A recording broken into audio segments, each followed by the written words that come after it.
A panicky President Emmerson Mnangagwa has resorted to busing supporters to impromptu rallies as a way of creating a picture of political popularity and to intimidate internal rivals within ZANU-PF through a make-believe strategy that he enjoys huge support within the party.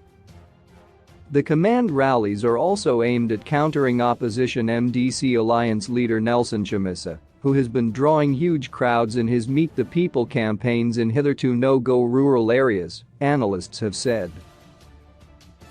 Mnangagwa was served with court papers recently in a case where Sibath Musingezi, a ZANU-PF Youth League member, is challenging the constitutionality of his ascendancy to power following the 2017 coup. Musingezi filed papers at the High Court in October seeking an order declaring illegal the November 19, 2017 ZANU-PF Central Committee meeting that removed the late Robert Mugabe as the party leader. The court action is viewed as part of wider factional fights within ZANU-PF pitting Mnangagwa and a faction allegedly loyal to his deputy Constantino Chiwenga. Analysts said Mnangagwa, who is facing growing anger from the general citizenry and within the party over an imploding economy, has been forced to default to Mugabe's strategy of busing supporters to rallies to push back threats to his presidency. Upon his return from Glasgow, Scotland on Thursday, where he was attending a United Nations Climate Change Summit, COP26, Mnangagwa was welcomed by hundreds of people that had been bussed from all corners of Harare and further afield. An internal party communiqué gave specific instructions to all ZANU-PF district chairpersons to make sure that they get at least 300 people from each district brought to the airport to meet the president. The instruction also advised the district secretaries for transport to collect buses provided for the purpose from a designated location. The following day after the Harare Command rally, the president went to Matabeleland North to preside over the graduation ceremony at Lupane State University.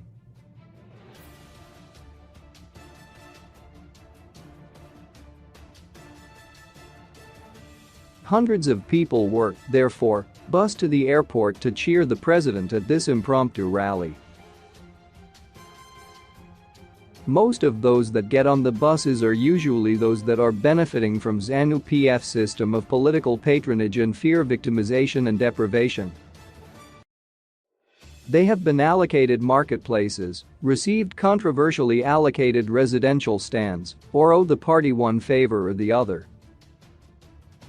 The fear is that, if they do not participate in this self-ingratiating exercise by the party leader, ZANU-PF would withdraw whatever freebies they have.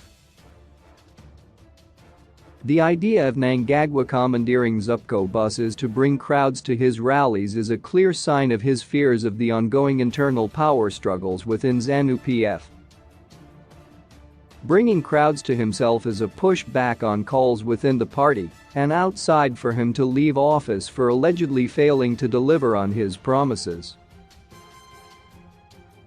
So this is a show of force and support, but unfortunately this is abuse of state resources, political analyst Rashwiat Mukunu said. This is a replication of history from what we were witnessing with Mugabe in the past, when every time he felt under threat, he would seek to demonstrate that he was still wanted by busing people to such impromptu rallies. We are back to the same scenario under which there is this growing fear in ZANU-PF that Chamisa is demonstrating his support base, and so they are being forced in a way to respond by attempting to show that Mnangagwa has power. In 2007, former war veterans leader Jabulani Sabanda led a million-man march on the streets of Harare in support of Mugabe's candidature to contest the following year's 2008 elections.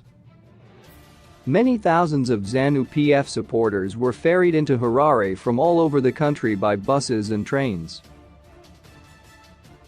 Even school buses were commandeered to join this political gamesmanship without the consent of parents who owned the buses. In 2016, Former youth leader Kudzai Chipanga also mobilized a 1 million-man march in the capital in support of Mugabe amid infighting in ZANU-PF. Chipanga also mobilized weekly youth interface rallies in 2017, where supporters were bused to attend Mugabe prop-up rallies. These rallies, however, eventually backfired and led to the overthrow of the president in November of that year.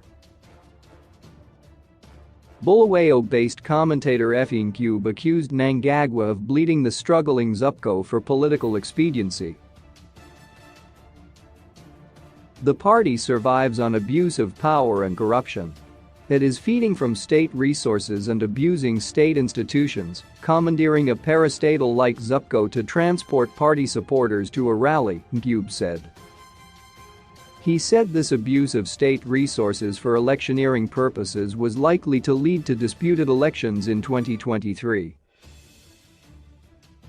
The contest has already begun in various political parties and individuals, and, therefore, what ZANU-PF is doing is contributing to the 2023 elections, and clearly with the abuse of state resources, elections are already not free and fair even before they start. We are already in a crisis that will lead us into a disputed election because ZANU-PF using ZUPCO to bus people to its rallies is an abuse not only of the law, but it is against the provisions of the constitution that govern elections. Mnangagwa was endorsed as the ZANU-PF 2023 presidential candidate during the party's recent annual conference. ZANU-PF will hold an elective Congress in 2022. Chamisa has also emerged as the MDC Alliance presidential candidate to square off with Mnangagwa for the second time in as many years after narrowly losing to him in the disputed 2018 elections. The Zimbabwe Coalition on Debt and Development, ZIMCD, a debt management and public finance accountability research institute, said the abuse of ZUPCO buses feeds into Auditor General (AG) Mildred Chiri's reports that public institutions are collapsing because of abuse. We have a lot of case studies where parastatals fail because of misuse and being used for partisan or political rallies and whatever.